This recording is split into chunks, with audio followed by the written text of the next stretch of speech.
Let's get to the money. Let's get to the Money. Let's get to the Money.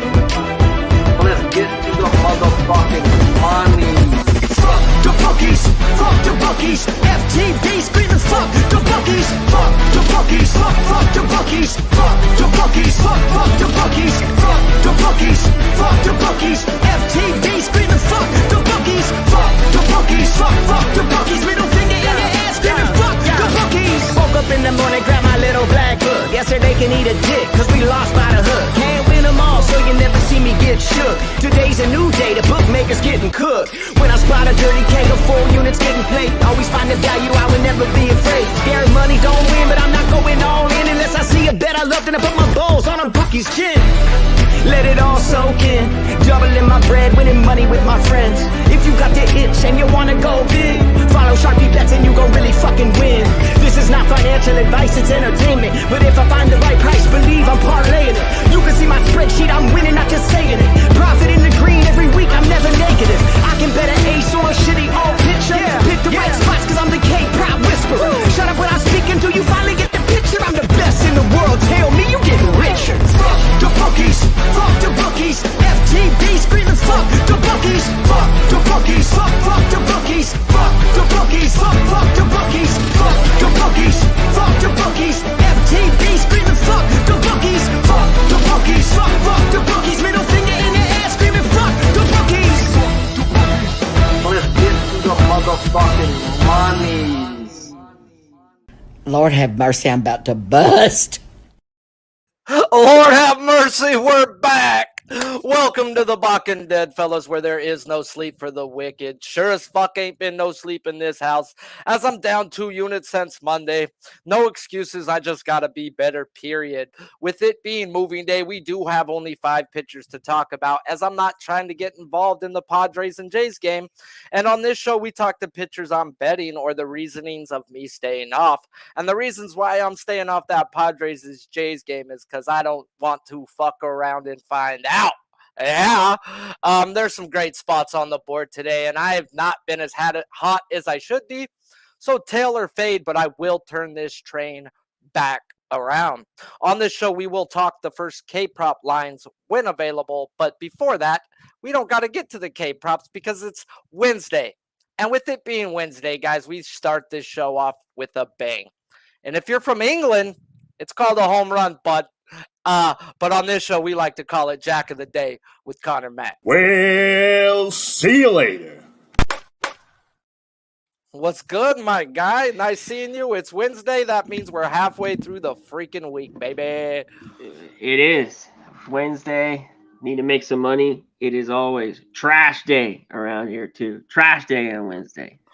Man, I need trash day to be a good day because I've been ass. It's been ass Sharpie the last few days, and man, hey, I'm on my first losing week, bro. Since mid-May, and it's unacceptable.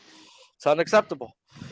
Yeah. No sleep, bro. Black eyes. Not eating at times. Like, this shit's real, guys. I do give you my bets, and I bet my shit. And when you're going through rough patches, you know, it's not fun. I'll tell you that, bro. Yeah. There's times where I try to go to bed at 8 o'clock and I can't. Like, I just wish I could fucking sleep. But it is what it is. It's a new day. We do start 0-0, and we say that a lot after a winning day. So maybe I just need to refresh my head and remind myself that, oh, wait, I already lost a half unit today. Fuck you, Julio.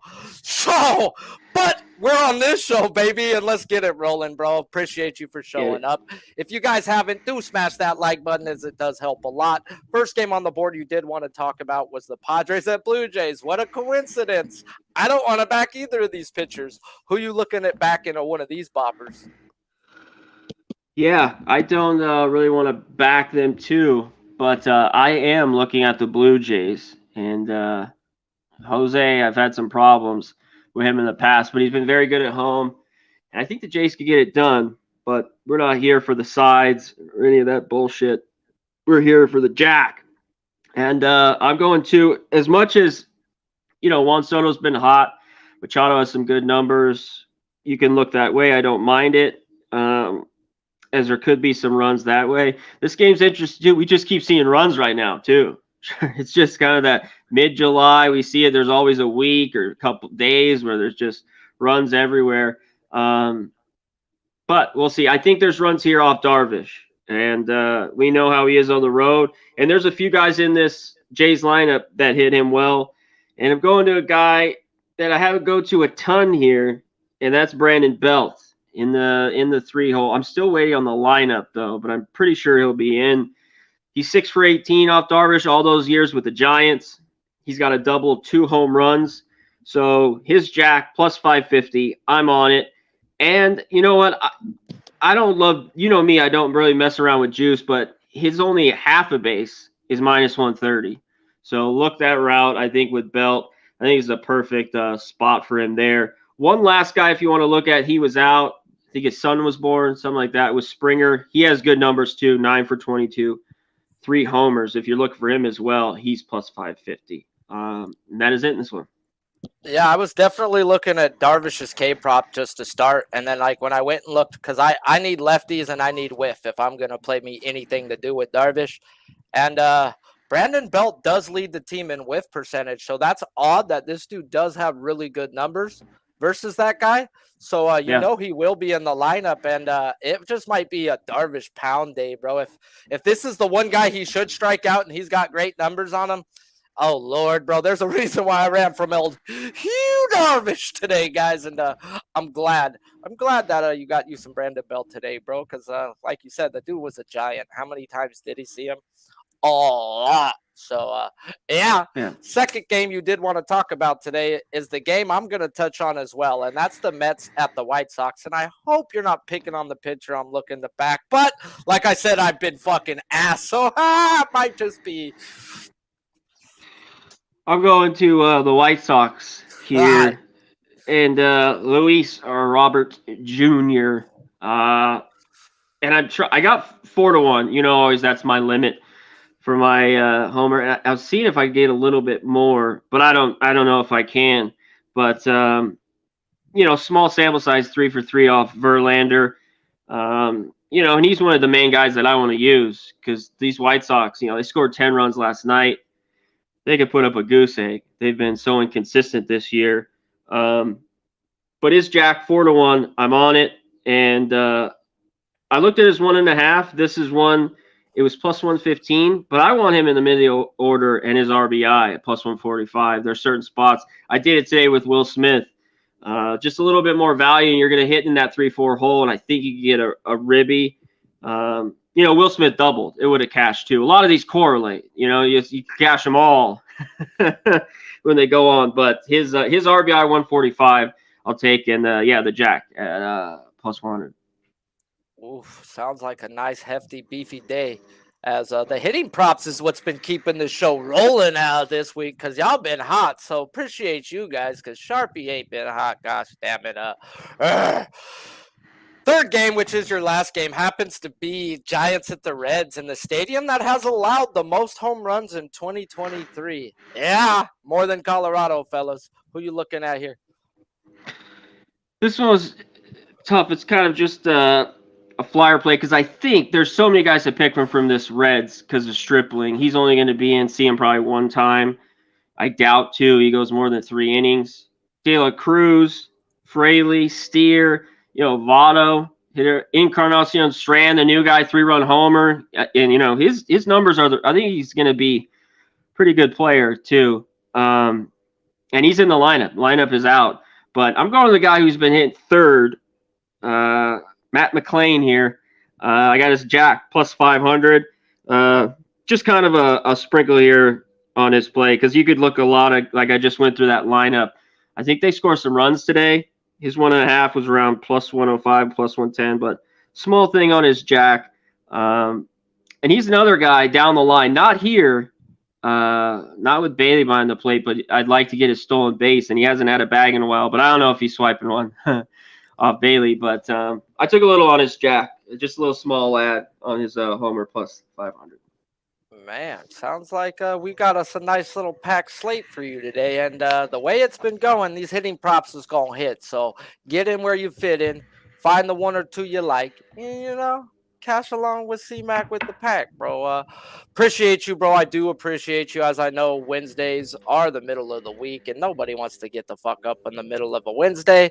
But this show does appreciate you, as like I said, the hitting props have been making this show pop a lot more than where it was at. So, gotta have the best hitting prop segment that Pub Sports ever freaking had. So, tell these people where you're at, what you got going on, and the golf.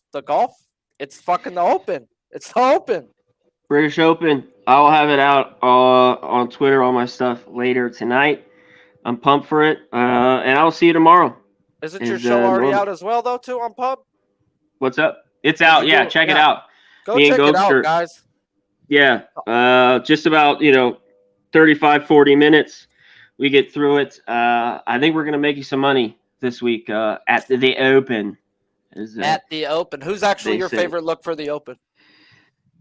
Well, I end up, me, I don't go lower, than 12-1. But when I got 14-1, and I'm gonna look around, because I've already put like Cantlay at 33-1, and he's 25. We talked about that the other day. You can't get that anymore. But John Rahm, I was seeing if I get a 15.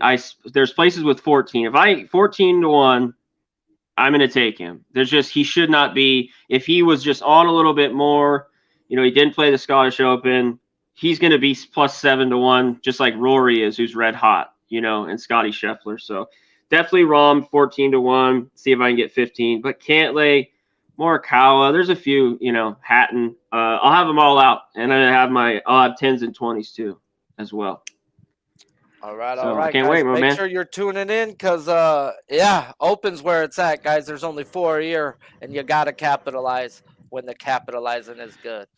Definitely. All right. Next time, bro. For sure. Yeah. Shout out to all the guys in the chat real quick. Talk Sports with JT, LG, Justin, for sure. Yeah, Smith came through. All you guys, Andrew G, Let's Dance. I appreciate you, Sharpie. Let's have a day. You will get rolling. You're too goddamn good at this, my guy. This is just the grind of July.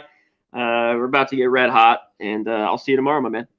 Yes, sir. Until next time, we're going to hit a quick commercial and come back with what I do best, guys, K-Props. Welcome to another edition of The Barking Dead. Welcome, everybody, to another episode of EPL on Class is in session, hitting the books on Pub Sports. This is another exciting edition of the main event on Talking Andy. Yeah, guys. Welcome back to The Barking Dead, guys. So, on this show, if you don't know, we're going to cover the opening lines, then the best available lines 30 minutes prior to the show, and then we're going to compare them to what PrizePicks has to offer and see where the money resides. So we just finished with Jack of the Day, and now I'm going to talk, like I said, what I know best, and that's pitchers in my book. First one on the board, Black Book number 5, Carlos Rodon at the Angels. 2021-22 combined, he has a 34% strikeout percentage and a 7% walk percentage. Did that, guys, because he's only had 2 games this year. Morning line was 7+, minus 134 on FanDuel. He's now at minus 138 on FanDuel, where PrizePicks has him at a flat 7 with his hits allowed at a straight 4. Projected lineup for your Halos is 7 righties and 2 lefties. His K per 9 over his last two seasons, guys, is 10.3 versus the left-handed side and a 10K per 9 versus the right-handed side. Finally, the day has come. All hail Carlos Rodon as we get our boy for the first time this year, not on a pitch count, and against one of the top 5 teams I'd pick to go run a K-prop first. When running a K-prop from the left-handed side, that is. Yes, they're walking at a nice 11.5%, and they're hitting the ball with a nice isolated team power of a 173, while striking out at a 26% clip. Now, it says they are hitting lefties, so let's just go see what lefties over the last month they've hit, because they didn't hit Big Fram Diesel when he tied his career record with 13 strikeouts that day, and they sure as fuck didn't hit Blake Snell, who had a 7-pack as well. And that's it. those are the two guys I would go put my money on versus these Angels, as those great hitting numbers have came from lefties versus the White Sox, Royals, Rockies, and D-backs. And I don't have one lefty in my book that I would be willing to bet on those teams. So, yeah, I'm going to say that their numbers are just a tad bit fraudulent when it comes to lefties, as aces have done what aces should do, and that is dominate. Dominate. So, I will not bet on a guy on a pitch count, guys. Saved my ass once again if you were betting on Rodon's K-props the first 2 weeks, and it saved your ass again if you tried to go out and bet you some Tyreek Skubal yesterday. Well, this man is not on a pitch count, no mas, as he went 88 pitches in his last game, and over the last 2 seasons, he is the second best strikeout pitcher in all of baseball when healthy. Well, third best if you're going to take DeGrom, but he ain't been around for 2 seasons, next to Spencer Strider, as he has a 34% strikeout percentage over the last 2 years, guys. So I'm on Carlitos Way for a full unit. Carlos Rodon over 6.5 at -134. Finally, a day I get to bet my guy. Now we get to talk of some Vernasty. Justin Verlander at the White Sox. Number 40 in the black book this year has a 20.2 strikeout percentage and an 8% walk percentage. Morning line was 7+ -148, where now you can get it at a -110 on DraftKings. 6.5 on PrizePicks, where his pitching outs under over are at an 18.5. Projected lineup, 7 righties, 2 lefties. K per 9 this season, 8.4 at home with a 6.6 K per 9. Yeah, 6.6 K per 9 on the road where he's at today. Lefties, he has a 7.2 K per 9, and righties, he has a whopping 7.8 K per 9. Here we go again. And what I'm meaning by, guys, is the books keep playing these games every day with Justin Verlander, which has to be a huge public bet as they keep adding on, and he keeps not hitting his over. Like, man, we talked last week with his velocity still being the same as last year and his spin rate actually going up on every pitch, that we do expect some positive regression coming his way. But at the end of the day, the books once again put JV at a 6.5, and they gave him juice to open it. Yeah, granted, he's been bet back down, but come on, man. He's hit 7 or more strikeouts in 2 of his 13 games this year, and they keep adding and playing, and obviously people are betting his overs because they ain't stopped. As Verlander this year is 3-10 to his over, period, guys, and has been jumped up 3 times this year like they did to him today, and is 0-3 the days they have jumped him up to his strikeout prop. Now, the White Sox numbers say go gadget K prop, as they're not walking, they're not hitting, and they're striking out at a 25.5% clip. Now, what doesn't favor him here is the projected 7 right-handed bats. And yeah, this year he's been ass versus both sides of the plate, but over his last few seasons, he does have a 2K more per 9 versus the left-handed side than he does versus the right-handed side. So, that doesn't favor him. Now we're going to go look at this year when Verlander's played a K percentage of 24 or worse, and he hasn't had more than 6 strikeouts in any of those games, with 5 of them in 2 of those games. Going back to last year, guys, even on a good K percentage, that never meant a play for me on Verlander's strikeouts, as he's an ace, and aces look to go deep and would need lefties in those bad numbers for me to get on those K props, as this man, like I said, his K per 9 over the last few seasons is 2 strikeouts more versus the left-handed side. So more often than not last year versus bad strikeout numbers, he would just go 7 innings and have 3 strikeouts and burn your strikeout prop to the ground, even though the numbers said play, where the numbers are screaming at play today. Well, what I did learn, guys, and what hasn't changed is Verlander dominating teams who are not hitting. And that's what we have right here with the White Sox, as they have a team isolated power of 109. And this year, Verlander's only seen 3 teams with an isolated power of 135 or less. And he's given up 0 runs in 2 of those games, while giving up 2 runs in the under. I was like, okay, I think Verlander's outs may be the play here, as I do have him going deep. but the books have him juiced to a minus 135 to a minus 150 right there on his over 18.5 outs. So the play would be on PrizePicks where they make you 2-pick, 3-pick, 4-pick, and they don't care about the juice. So the fact that they're offering you a minus 135 to a minus 150 juice, that's already something that's going to be in your favor. And I do lean his outs over in this spot. But I also lean a fade of Touki Toussaint, guys, as the only Touki I ever know was the head of the Crips, and he was the last guy to die in California before they took away the death law. So, yeah, we ain't doing that, guys. So what I will do is I got a half unit on Justin Verlander to record the win at plus 110, as I have a heavy lean to his earned runs under 2.5. But when a guy can be out there 7 to 9 innings, he can give up a 3 spot in the first through 5 and still end up going 7 through 9. So, yeah, I got this guy going 7+ innings today. I've got this guy in line for the win. Give me the plus 110, please, and thank you. Shout out to the chat, guys. Appreciate you all for showing up, as I'm the guy controlling the sticks today. So I'm the guy who pulls up all the freaking comments, does a little bit of back and forth and back. But we getting the hang of this thing, guys. We let it hang like a dang-a-lang. Now we get to talk another guy, because like I said, we've got a lot of good spots. This may not be a good spot. Black Book number 24, Charlie Morton versus the D-backs. This year he has a 25.7 strikeout percentage and a 9.6 walk percentage. Opened him up at even money on FanDuel to the over 6.5. Now he's at plus 120 to that number on BetMGM.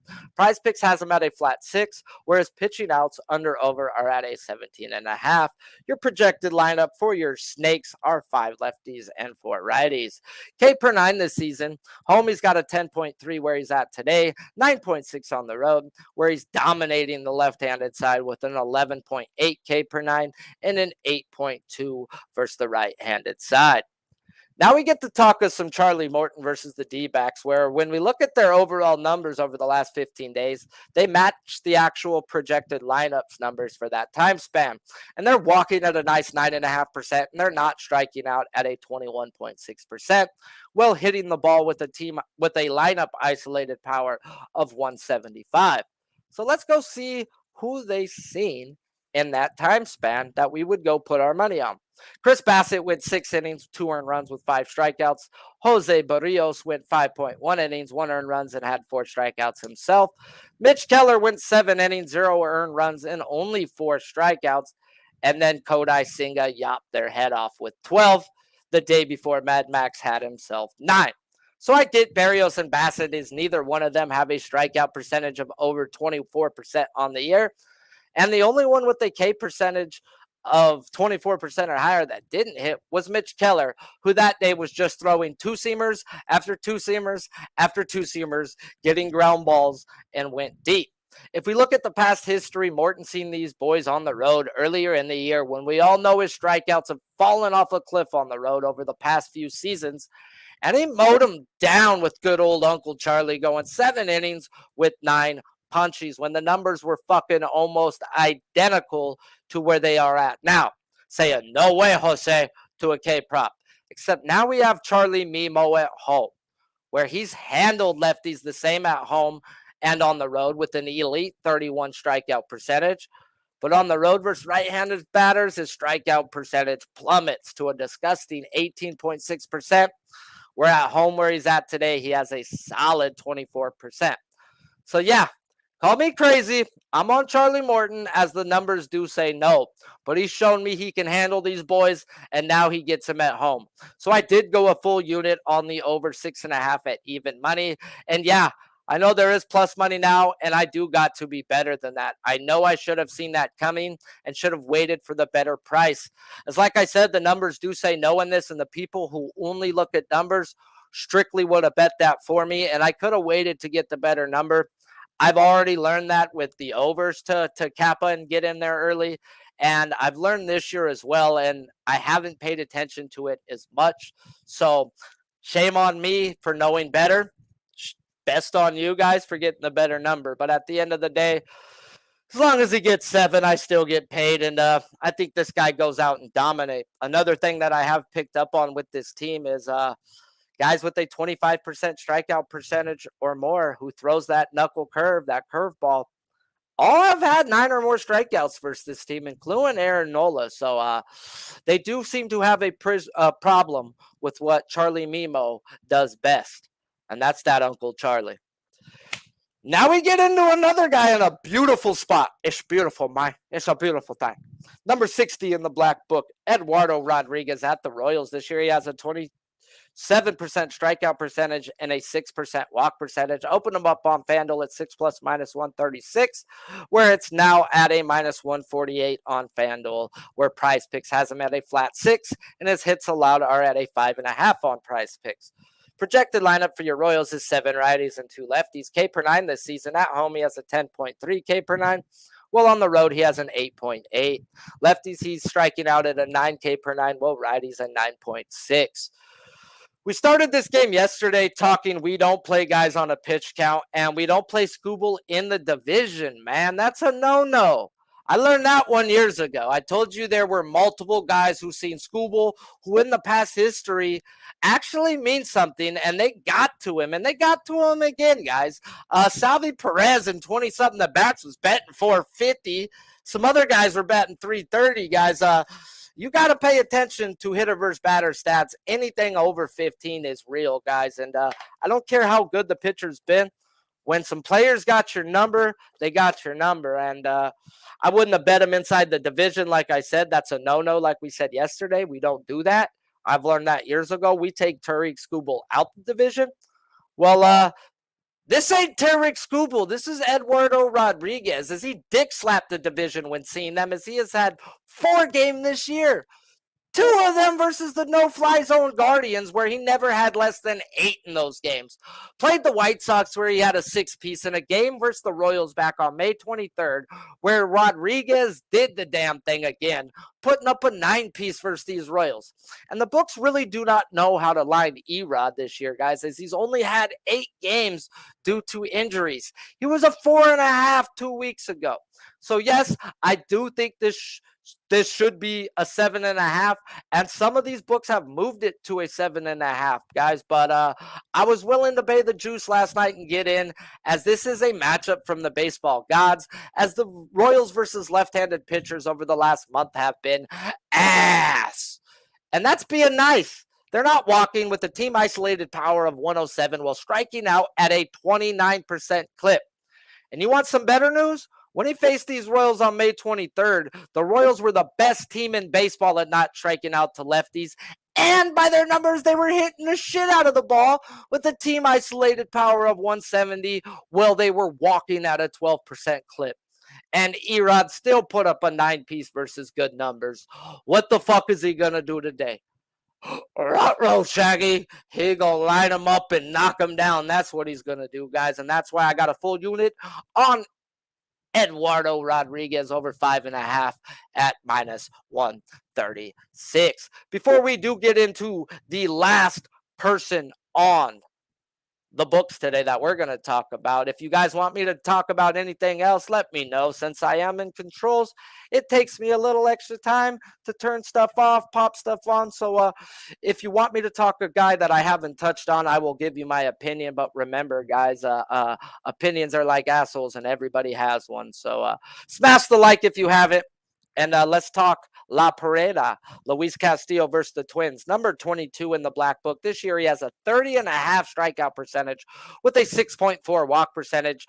Opening line was 8+ at minus 110 on DraftKings. Closing line was 8+ minus 126 on FanDuel is where the best line is available. Now, PrizePicks has him at a 7.5, where his hits allowed are at a straight 5 on PrizePicks. Projected lineup for your 20s is 5 righties and 4 lefties. We end the day, guys, on La Pareda Day, with the books jumping up another pitcher versus these Twins, as Luis Castillo was put at a 7.5 for no other reason other than it's the Twins. As the Twins' numbers over the last 15 days match up to their year-long numbers when it comes to striking out, and that's a 27% clip. And the worst team in the league when it comes to whiff percentage.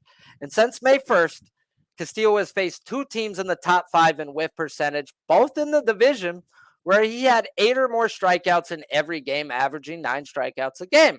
So I get it. The books jumped him up for sure. I get it.